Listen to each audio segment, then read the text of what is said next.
Hi friends. Adila Noora എന്ന lesbian couples രണ്ടുപേരും അറിയാത്തവരാരും തന്നെ കേരളത്തിൽ ഉണ്ടാവില്ല അല്ലെ.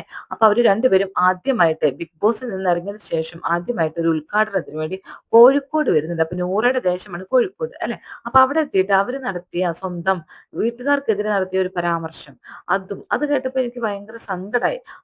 അതുപോലെ തന്നെ നെവിൻ അവരെ കുറിച്ച് പറയുന്നത് എന്താണ്, അതിനെ കുറിച്ചാണ് നമ്മൾ ഡിസ്കഷൻ നടത്താൻ പോകുന്നത്. അപ്പൊ എന്റെ ചാനൽ എല്ലാവരും സബ്സ്ക്രൈബ് ചെയ്യുക, ഷെയർ ചെയ്യുക, ലൈക്ക് ചെയ്യുക, ബെൽ ബട്ടൺ കൂടി അമർത്തിക്കോളൂ കേട്ടോ.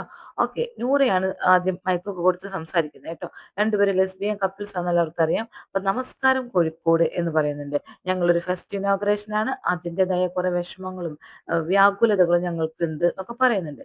ഞാനൊരു കോഴിക്കോട്ടുകാരിയാണ് കേട്ടോ എന്നും കൂടി പറയാണ് കേട്ടോ. ആദ്യം ഞങ്ങൾ കോഴിക്കോട് വരുമ്പോൾ ഞങ്ങൾക്ക് പേടിയായിരുന്നു. ഞങ്ങളെ മറ്റുള്ളവർ കൊല്ലുമെന്ന് പേടിയായിരുന്നു. ആര് ഇവരെ കൊല്ലാൻ നടക്കുന്നത് ആരാണ്?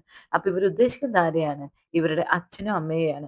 ഇവരെന്തിനാണ് അവരെ വീണ്ടും വീണ്ടും കരിവാരിത്തേക്കുന്നതെന്ന് എനിക്ക് അറിയുന്നില്ല. കാരണം അവരെ കൊല്ലാൻ വേണ്ടി നടക്കുകയാണെങ്കിൽ അവരെ കൊല്ലാൻ എളുപ്പമായിരുന്നു. അവരെ മക്കൾ അവരെ കൂടെയായിരുന്നു അല്ലെ, കൊല്ലാമായിരുന്നു. എന്തുകൊണ്ട് കൊന്നില്ല? അപ്പൊ ഇവര് ഓരോന്ന്, പിന്നെ ഇവര് പറഞ്ഞുണ്ടാക്കിയ വൃത്തികേടുകളൊക്കെ നിങ്ങൾക്ക് എല്ലാവർക്കും അറിയാലോ. സ്വന്തം വാപ്പ ബലാത്സംഗം ചെയ്യാൻ വന്നു, എളാപ്പ കൂടെ കിടക്കാൻ വിളിച്ചു.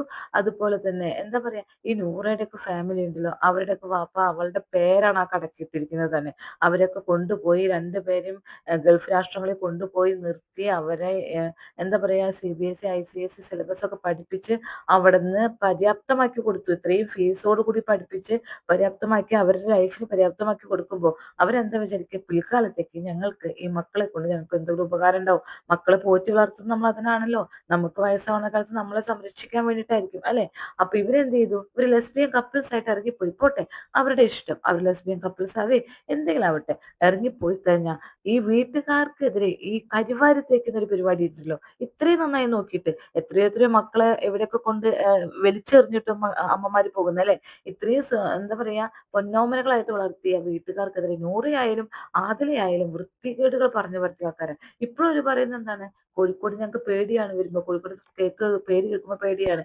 ഇപ്പൊ ഞങ്ങൾ വന്നത് എന്താണ്, ഇനോഗ്രേഷന് വേണ്ടിയിട്ടല്ലേ, അതുകൊണ്ട് ഞങ്ങൾക്ക് സന്തോഷമാണെന്ന് പറയുന്നുണ്ട്. അതിനോടൊപ്പം തന്നെ നമ്മുടെ നെവിനോട് കുറച്ച് കാര്യങ്ങൾ ചോദിക്കുന്നുണ്ട് ഇവരെ കുറിച്ചിട്ട് ട്ടോ.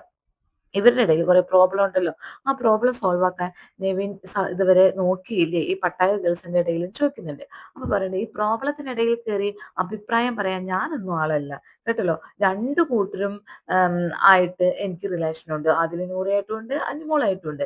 ഇനി എനിക്ക് വേറെ കുറെ കാര്യങ്ങൾ, കുറെ പണികളുണ്ട്. ഇവരെ തമ്മിൽ ബന്ധിപ്പിക്കാൻ നടക്കലല്ല എന്റെ പണി അല്ലെ. ഇവരെ ഒന്നിക്കണമെങ്കിൽ ഒന്നിക്കട്ടെ, എനിക്ക് ആഗ്രഹമൊക്കെ ഉണ്ട് ഒന്നിക്കണമെന്ന്. പിന്നെ നിങ്ങൾ ഈ ക്വസ്റ്റ്യൻ എന്നോടല്ല ചോദിക്കുന്നത്, നേരെ അനുമോളുടെ അടുത്തേക്ക് വിട്ടോ, അല്ലെങ്കിൽ നേരെ ആദിലനൂറുടെ അടുത്ത് ചെന്ന് ചോദിക്കൂ എന്നാണ് പറയുന്നത്.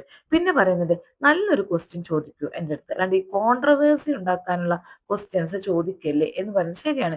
നെവിൻ ഒരു നല്ലൊരു മനുഷ്യൻ തന്നെയാണ് കേട്ടോ.